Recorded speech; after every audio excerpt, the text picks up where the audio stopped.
All right. Hello and welcome to 2022. Thank you so much for tuning in. So, for those of you that don't know me, my name is Matt Cotty, and I'm a licensed clinical social worker and the founder of Restored Minds. And on this episode, I wanted to just start off the year on kind of a different note. And so, obviously, this show is usually geared towards OCD and anxiety and mental health. And what I wanted to talk about as we move into 2022 is kind of effectively tying up 2021. So for many of us as we go into 2022, there's a mixed bag of feelings that a lot of us have, right? When COVID started in 2020, it was a brutal year for most of us. From one respect to the other, and it impacted everyone differently. And then 2021 happened, and I think many of us went into that year like, hey man, maybe this is the year that it goes back to normal, right? That things get better. And unfortunately, like that's not exactly how it went for us, right? There's still a lot of, at least in the States, a lot of political discord, a lot of politics and you know uncertainty with vaccination requirements and mandates, and talk of more lockdowns and new variants and all this stuff. And we've been all going together and kind of weathering the storm. And then for me anyway, I had this really great opportunity to enjoy this past December and in the Christmas and the holidays, and just really trying to embrace that time. And at least for me, I can just speak personally. Like I remember just wanting it to continue going, because there's something about the holiday time where, as crazy as it might be and busy as it might be, there's a certain joy that elevates people, which is, and rightfully so, for those that celebrate. And but that joy of just connecting with people, seeing people, going to parties, to having dinners with people, like that, there's something about that, the Christmas lights, right? I mean, just the songs, right? Everything going on, it just kind of lifts us up. And it was more noticeable for me personally this year, where I really just felt this sense of kind of getting elevated, into that. And I just found myself kind of not wanting it to end, because it was like, it wasn't just that, I enjoy the holiday times as much as anyone, but this year I really noticed the change between the whole 2021 year and just kind of carrying these burdens of all the stuff going on to this time. And then, it's over, right? And now we're into 2022. And for many of us, the what's the word I'm looking for? Like the we feel compelled, right? Or we feel kind of drawn to the idea of like, hey, let's just put our head down and get back in the grind and go at it, right? Just go, enter in. In fact, many of us started, just entering in right after Christmas, right? And there's something to, I think, bringing some closure to the year that we just experienced before we enter into the new year.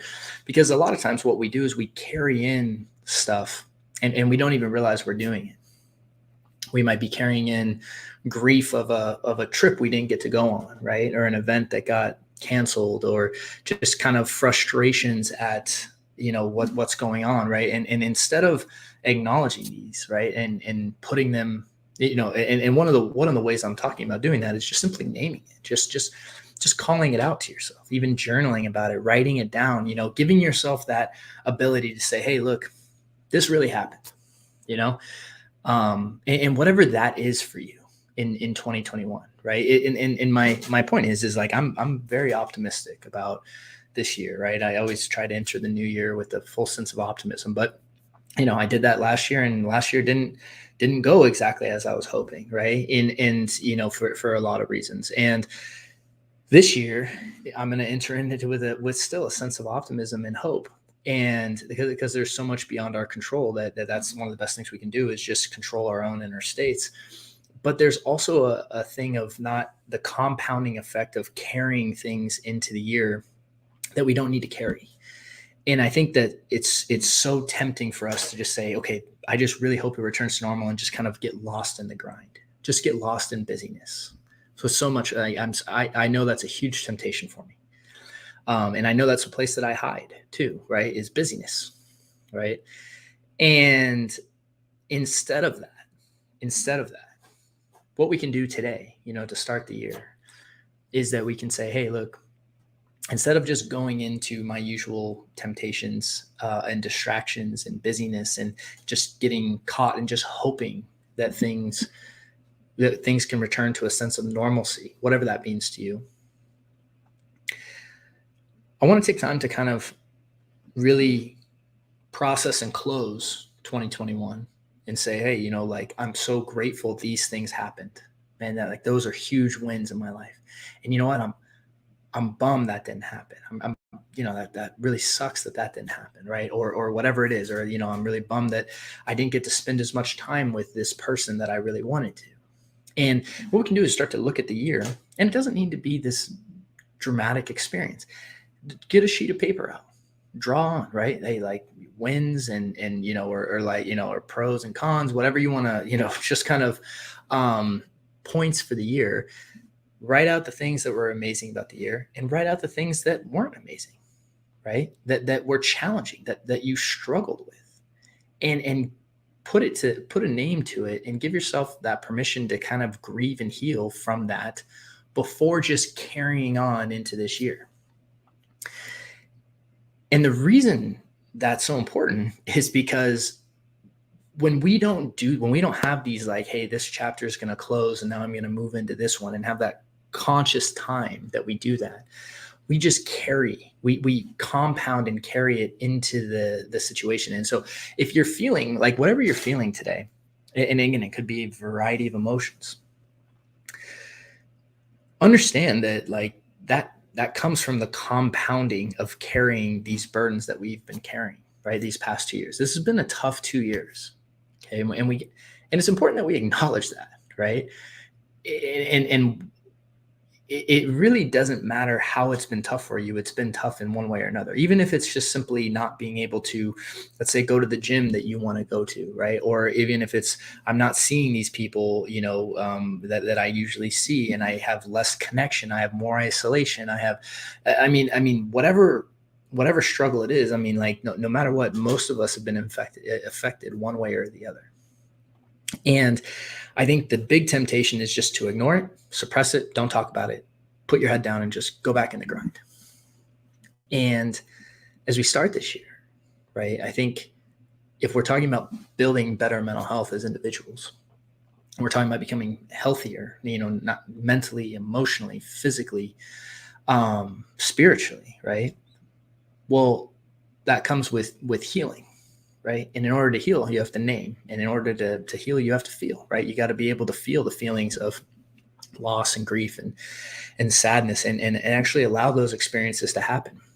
And they will come and they will pass. But it's so much healthier than just suppressing it and putting your head down and just jumping into busyness and jumping into the grind that many of us do.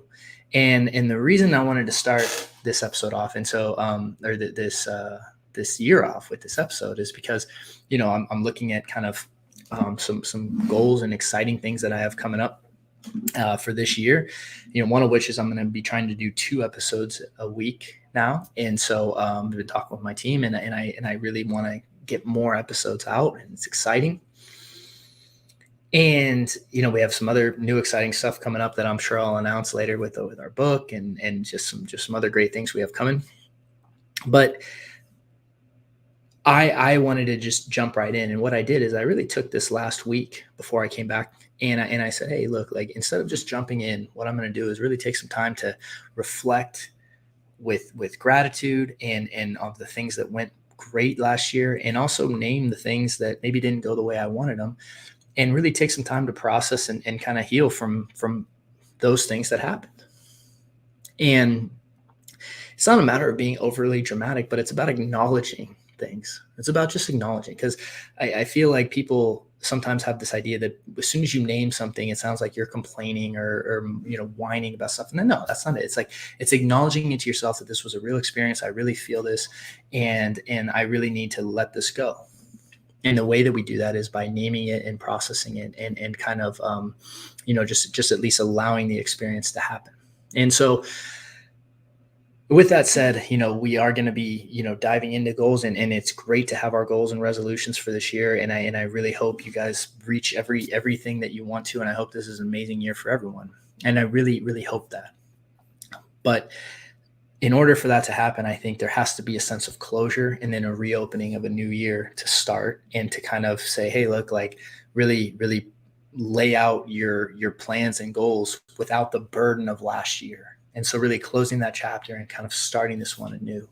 So hopefully that's helpful. And again, for those of you that are looking for help with OCD and anxiety and any kind of stress related disorders, we at Restored Minds are here to help you. And down in the links right beneath this show, we have free guides, we have free trainings, we have a low ticket workshop that we're going to be doing, where it's like, we're going to be doing a 2-day workshop here coming up, and we have several different ways to support you. So please check those out. And again, please contact us if you are interested in working together on a deeper level. And that said, I wish you guys a great 2022. And I look forward to seeing you guys this week on our next episode as we continue to do 2 episodes a week for 2022. So thank you so much. And I wish you guys a great day. Take care.